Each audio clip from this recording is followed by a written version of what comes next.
Welcome to Luca and Miguel. Enjoy the video. You start by wearing the blazer and setting the new cuff position.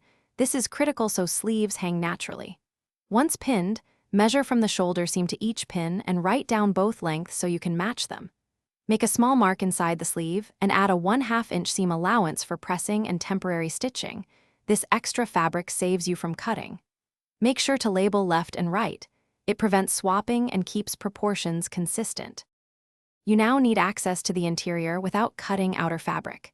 Carefully open the lining seam at the cuff with a seam ripper for about 2 to 3 inches so you can work inside. Turn the sleeve inside out, fold the hem to the marked line, and press firmly. This creates a crisp new edge. Baste along the pressed fold using long stitches so you can easily adjust. Try the blazer on again, and fine-tune by loosening or taking up those baskets. You finish by sewing the new hem from the inside so the exterior remains intact and uncut. Use matching thread and small, even stitches. If you have a machine, sew carefully close to the pressed fold to keep the line clean. Reattach the lining to its original seam, trimming excess lining fabric only if necessary, and press the cuff flat. If you see puckering at the cuff, relearn the shape.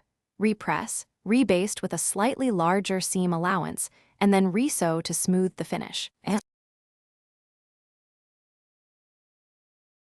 Thanks for watching and please subscribe. It's the best investment you'll ever make.